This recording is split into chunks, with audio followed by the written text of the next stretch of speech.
is no order there, no sense of organization whatsoever. So naturally, I am at peace in this little store. As I perused the rows, I noticed a rose-colored book poking out between a torn edition of Where the Red Fern Grows and an astrology self-help book. It was a handwritten journal by a lady named Sally Nunley, and it was addressed to her 2 children. Miss Nunley was originally from Panama, but moved to Chattanooga when she married her high school sweetheart in the 1960s. Through its pages, I learned about her family, her views on the Panamanian government, the day she met her husband, what her father wore to work, and so forth. Yet the really interesting things about this book weren't just the stories that she chose to write, but also the stories that she chose not to finish, through the pages left blank and the smattering of unfinished thoughts. I thought about this as if it were my own life. What parts have I chosen to write? What parts have I chosen not to finish? And why? The chapters of my life that I've chosen to write thus far, I have tried to create with intentionality and truth, but something has always been missing. Near the end of the journal, Ms. Nunley wrote, quote, "My father read to me with such expressions that the stories were real. I believe that's why I love books. It doesn't necessarily matter what the content is, as long as it's written and told with a bit of something special," end quote. This woman, whom I've never met, has taught me such an important lesson. The lesson that even an average story can be made extraordinary through how you choose to see it. I know this applies to me because I often think my life has been, in the words of Emily Cooper, painfully average. I mean, I go to school, I do homework, I participate in a couple of clubs, and I come home to a typical family that lives in a typical suburban neighborhood. Nothing extraordinary seems to happen to me, nor do I feel like I've done anything extraordinary thus far. Yet taking into account Miss Nunley's words, I began to re-examine my life and search for what makes it extraordinary, for what makes it distinctly mine. In order to do that, I had to change my perspective and, in a sense, rewrite the story for myself. For example, instead of dully scribing, "I go to school," I've written that I go to an all-girls private school located on the edge of the most beautiful city on earth. It is here that I have found sisters who have endured with me the hardest lessons. It is here that I have received the best education my parents could provide me. It is here that I have developed a voice, even though it's still going to shake sometimes. I mean, the chapel talk is in itself a demonstration of the voice that GPS highlights in young women. We get 7 to 8 minutes to talk about whatever we want in front of people who really do care about what we have to say. There is so much freedom in that. And I guess, in our own life stories, we sometimes tend to approach things like the chapel talk as something to get over with instead of this remarkable opportunity. See, a story has everything to do with the perspective of the author. And since reading Sally Nunley's journal, I try to ground my own story by perceiving everything with a sense of gratitude. With that foundation, even the most mundane moments have something extraordinary about them. I mean, I want to appreciate every second that I have been given, just as Ms. Nunley seems to have done. However, there are parts of Ms. Nunley's journal that still puzzle me. Why do some of her stories seem unfinished? For example, on one page she wrote, quote, "The scent and sound of the ocean takes me back to my childhood," end quote. It's just that one line, on that one page, and it seems rather out of place. Maybe she meant to write more, but couldn't exactly describe the emotion that came with standing on the shore of her beach in Panama. Or maybe she just didn't want to write anymore, because it was painful to remember something she missed so much. I bet we all can relate to moments where, if we were to try to document them in words, we just wouldn't be able to do so.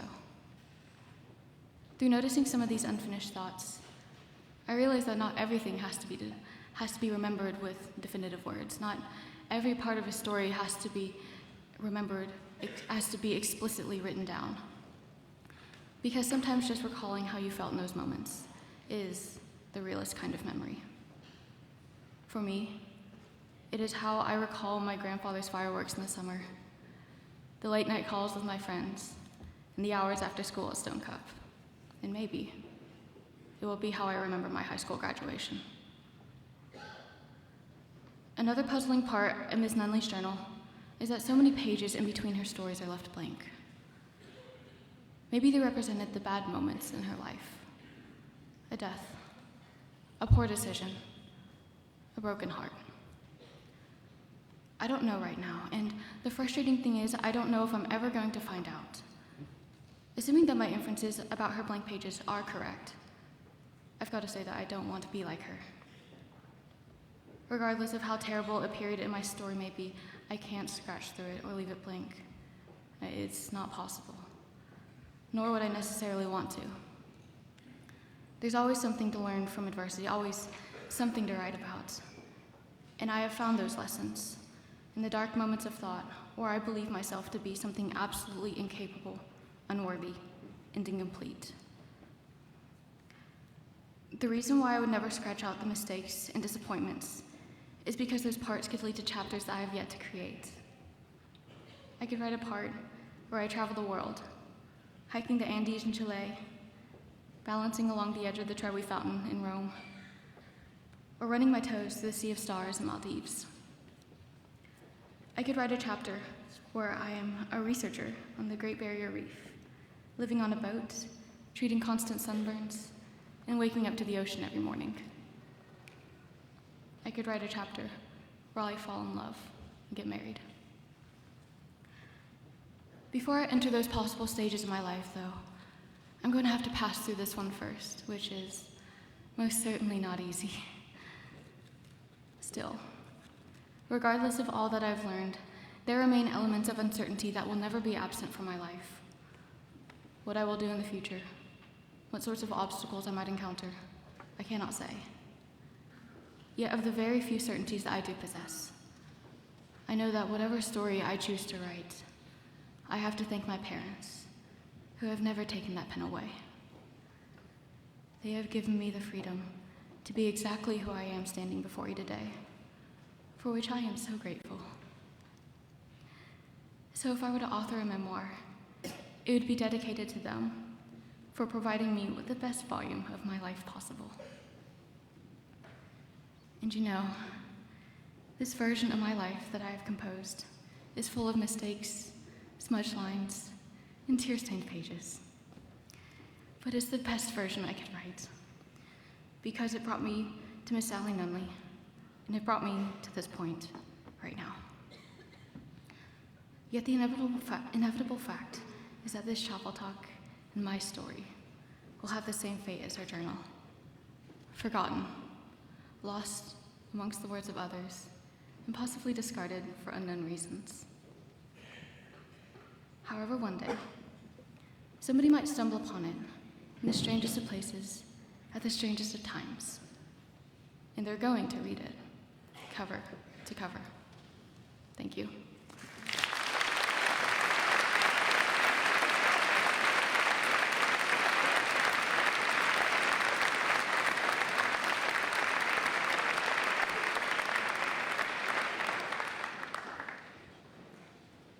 Graduates, please rise.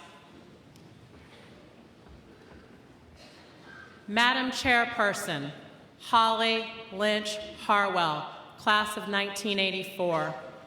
On behalf of the faculty and staff of Girls Preparatory School, I present to you and your fellow trustees this class of 83 women who have found their voice, know how to use it responsibly, and who have been inspired to go out into the world with purpose and integrity. These young women have met all of the academic requirements for earning a diploma from this prestigious academic institution that values honor, respect, curiosity, individuality, and relationships. Graduates, please move your tassel from the right to the left and turn your ring to have the crest outward facing. You are now a graduate.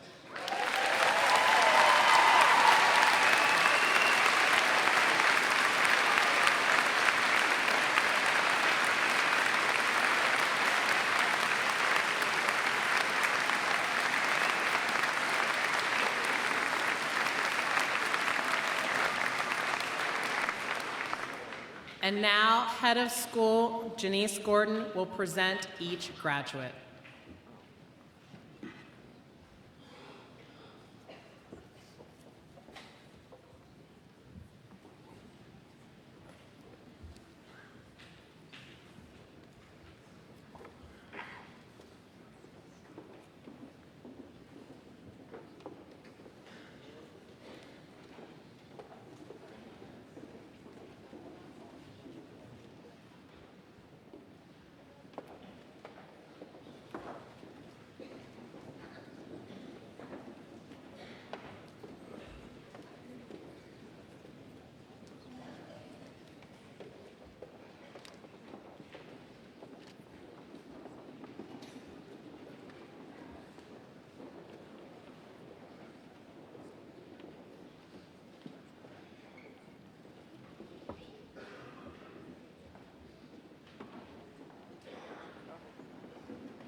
In keeping with GPS tradition, we present diplomas first to the Senior Class Leadership Council.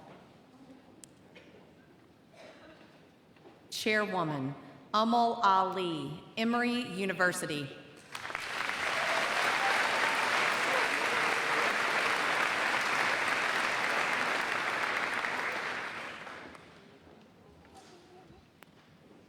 Myra Cruzy Brock, Auburn University.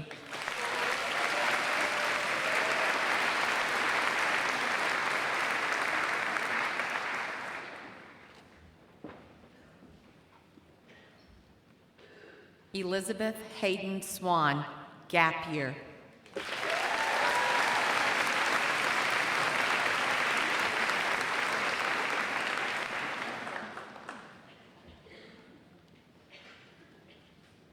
Charlotte Adelaide Vance, Auburn University.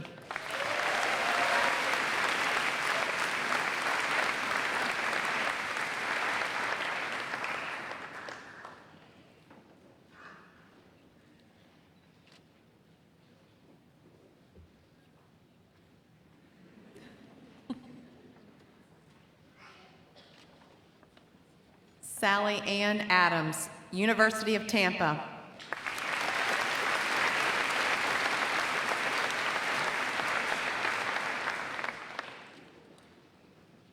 Callie Ann Agudo, American University.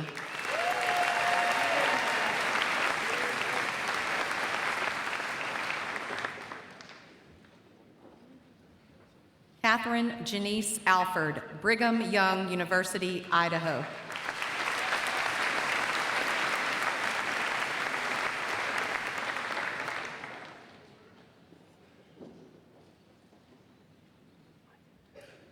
Patricia Grace Alford, Brigham Young University, Idaho.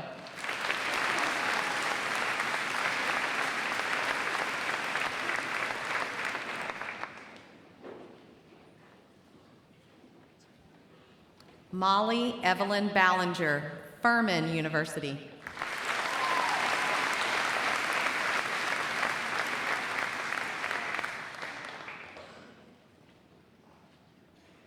Olivia Louise Barrow, Gap Year.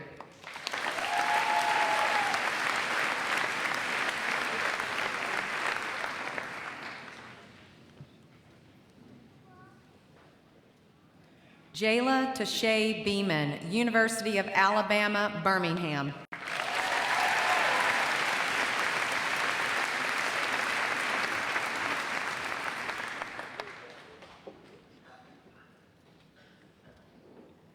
Carly Denise Benefield, University of Tennessee, Chattanooga.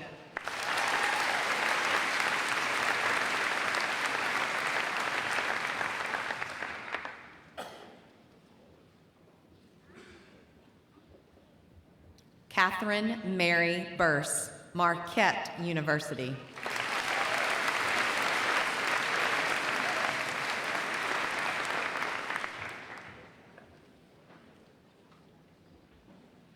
Maya Puneet Butwala, Rhodes College.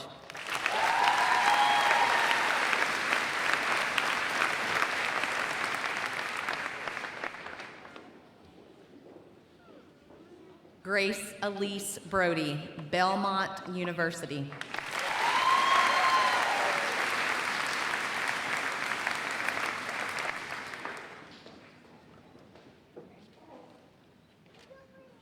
Elizabeth Karen Brown, Lee University.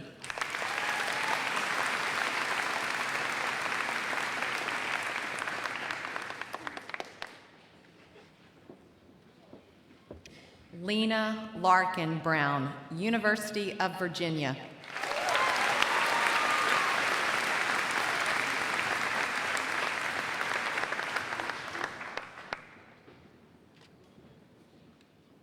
Megan Ashley Burnett, University of Tennessee, Chattanooga.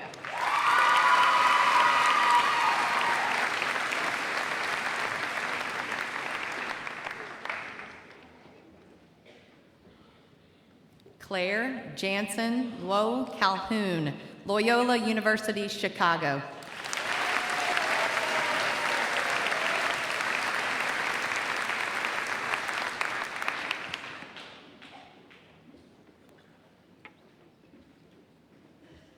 Jillian Bryn Cantrell, Washington and Lee University.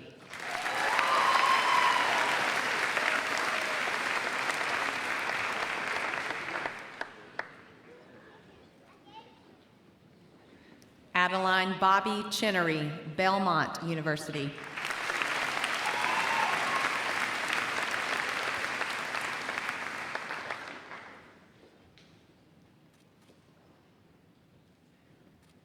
Olivia Grace Combs, Brandeis University.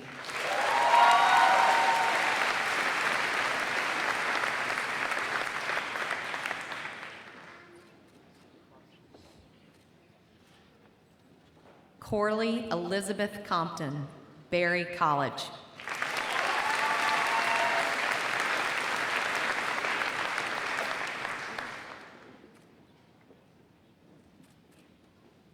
Gabrielle Hayes Conover, Samford University.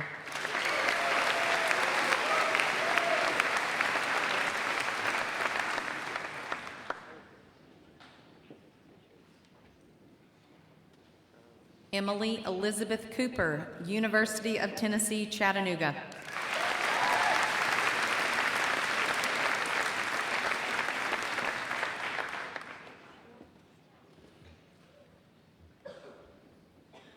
Anna Grayson Croxall, Tennessee Tech University.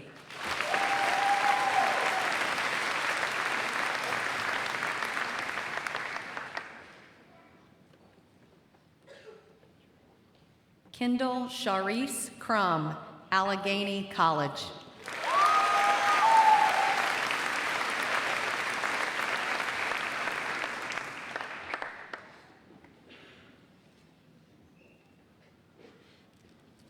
Patricia Carter Davenport, Colorado College.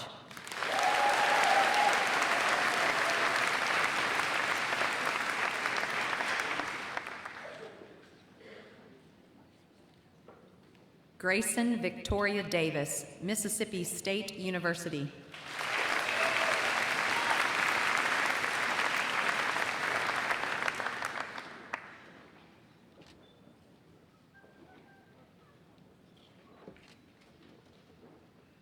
Kylie Hagan Eiselstein, University of Southern California.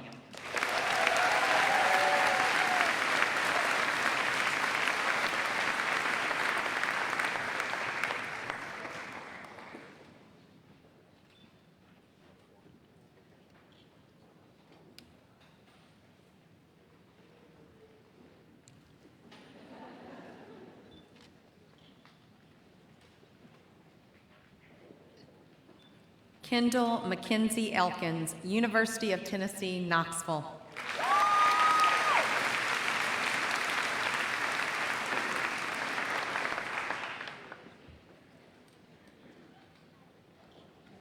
Riley Shelton Eschman, University of Tennessee, Knoxville.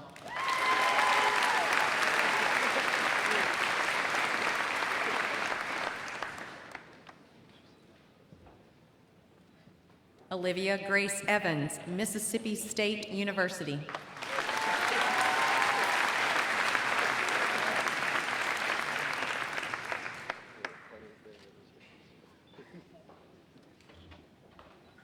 Olivia Grace Fannin, Texas Christian University.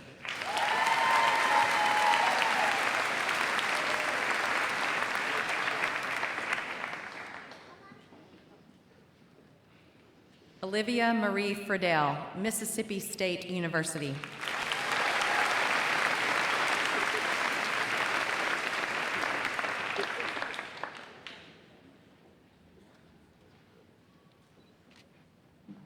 Grace Ann Fulham, University of South Carolina.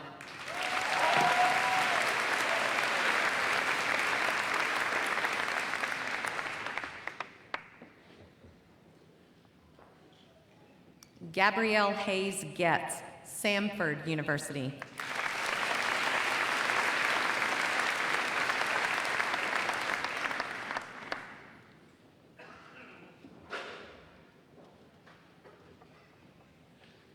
Rebecca Preston Goody, Marietta College.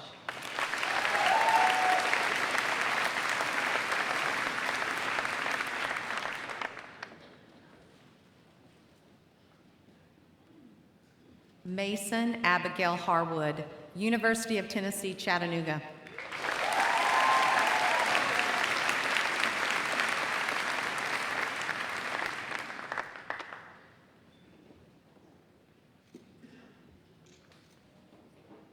Nadia Venezia Herrera, Middle Tennessee State University.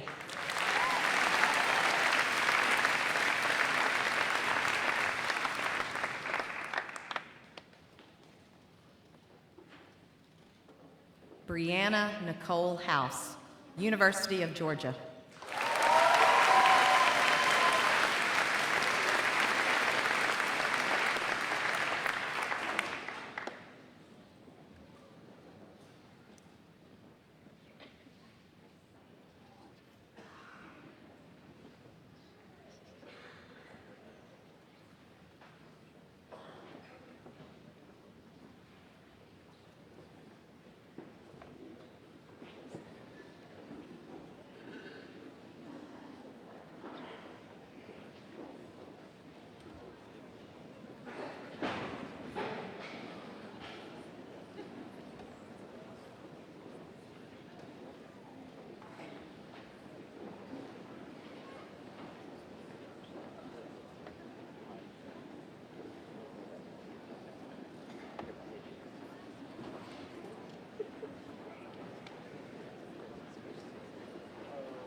Madeline Elizabeth Humble, Belmont University.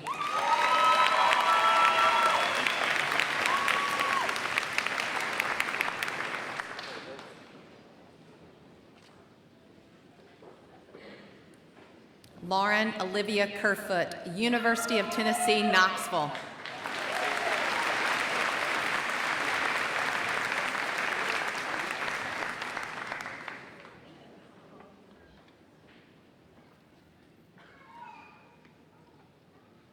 Eleanor Grace Klein, Furman University.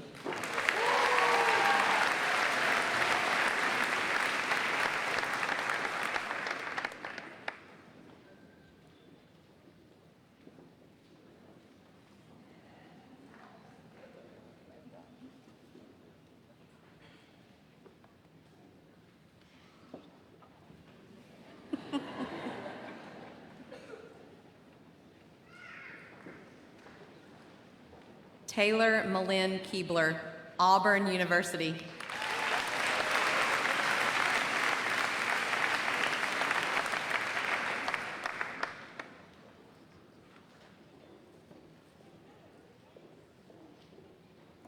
Sarah Abigail Large, Belmont University.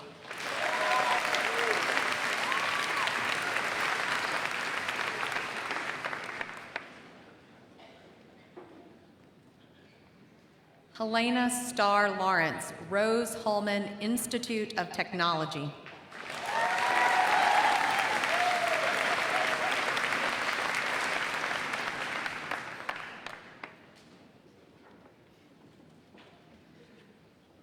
Kelly Emmeline Lewis, Middle Tennessee State University.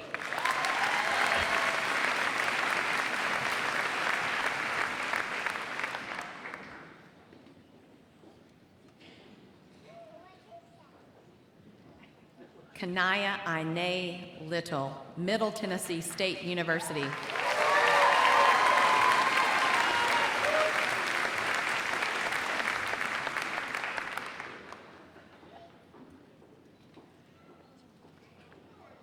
Cora Isabella Long, Savannah College of Art and Design.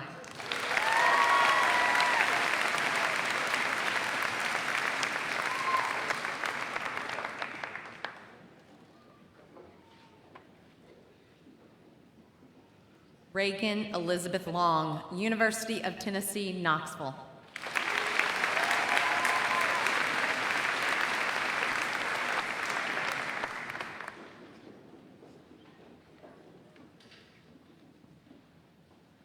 Hannah Beth Maraca, University of Tennessee, Chattanooga.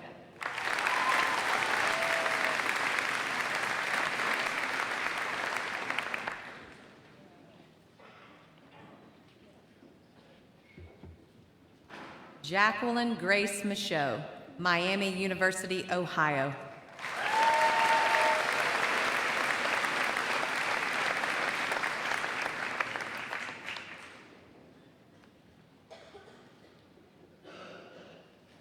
Molly Keith Milam, Occidental College.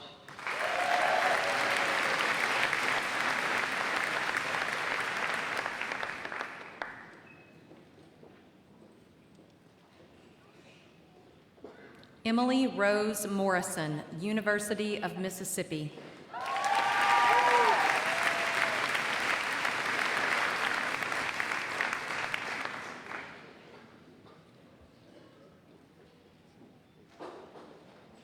Chandler Margaret Chinhun Mull, University of Alabama, Birmingham.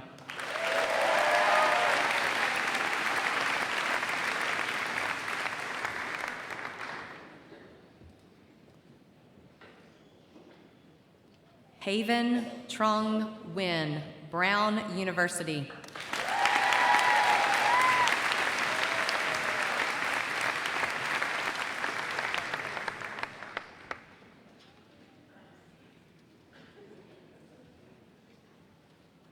Caitlin Elizabeth O'Brien, University of Detroit, Mercy.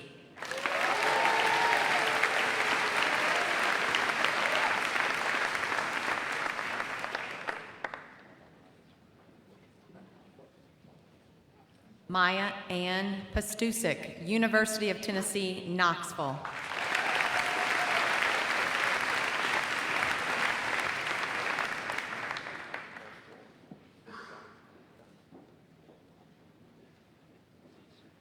Ashani Mansi Patel, Southern Methodist University.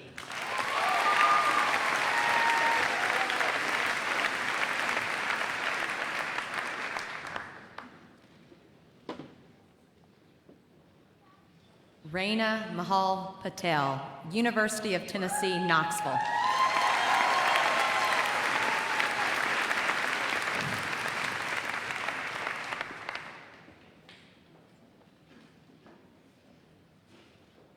Ruchi Chirag Patel, Vanderbilt University.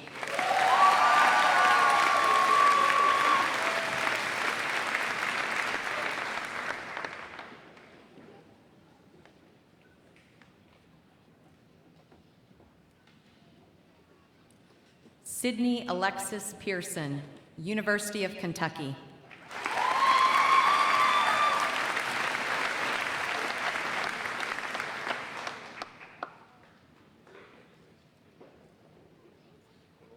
Megan Noel Paffel, Huntington College.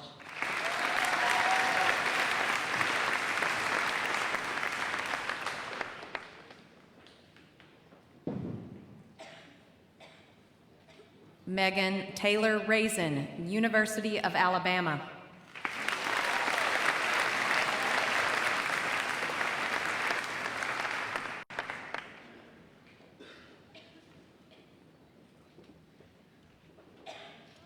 Carmen Valentina Resnick, University of Oregon.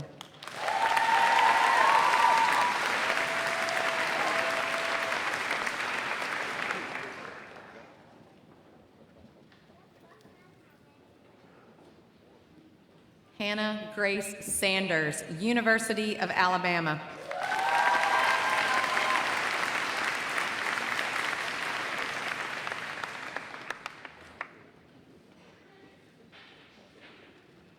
Allison Ruth Smith, Dartmouth College.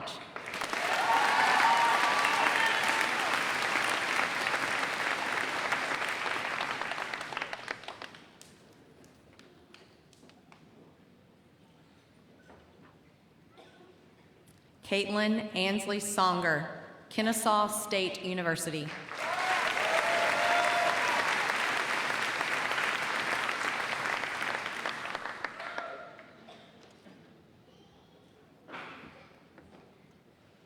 Tien Marie Stoll, University of Tennessee, Chattanooga.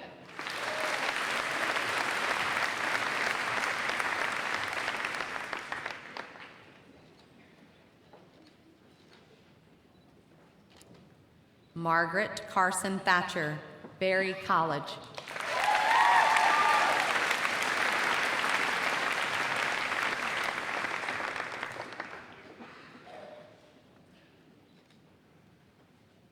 Grace Isabella Tucker, University of Tennessee, Knoxville.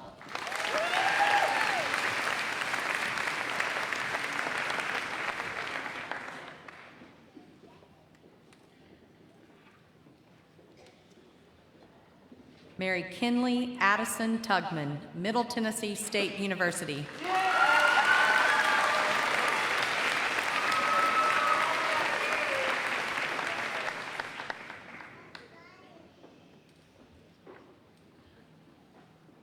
Elizabeth Ann Wally, Jacksonville University.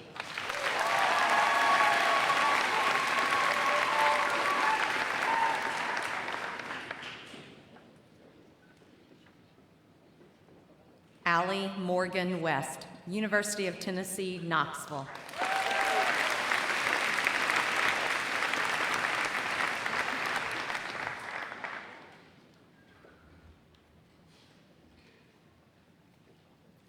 Ellison Tate White, Texas Christian University.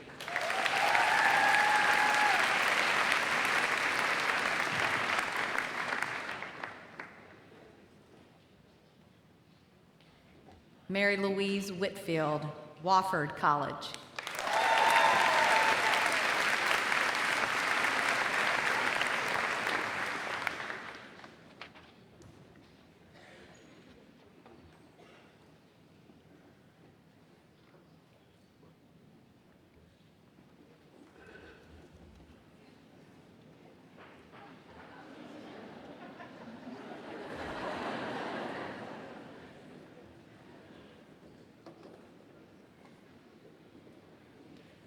Jane Adelaide Wild, George Washington University.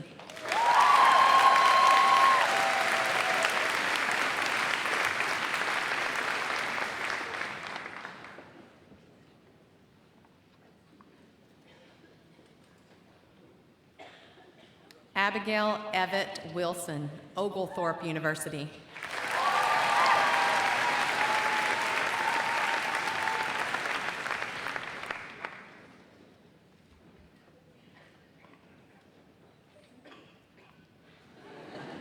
Riley Ann Wilson, University of Mississippi.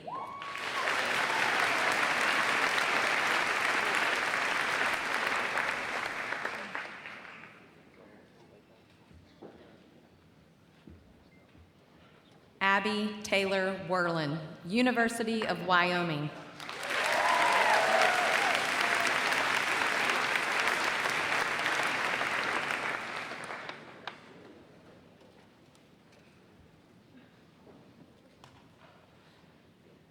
Emily Anna Wu, Purdue University.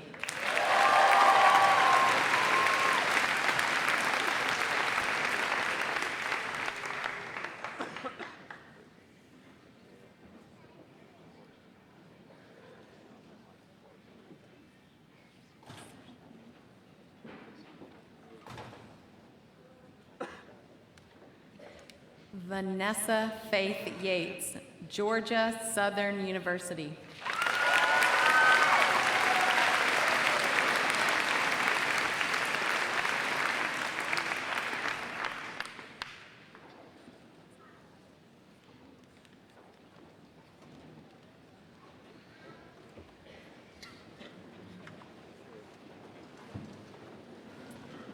Congratulations, ladies. It has been our honor and privilege to watch you grow into the amazing young women standing before us today, each with her own individual story woven into a unique tapestry that is the class of 2019.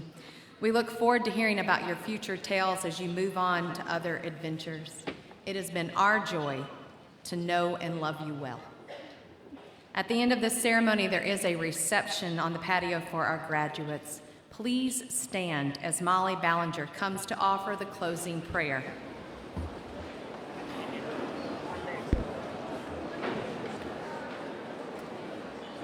After the choral response to the prayer, please remain standing for the singing of the alma mater.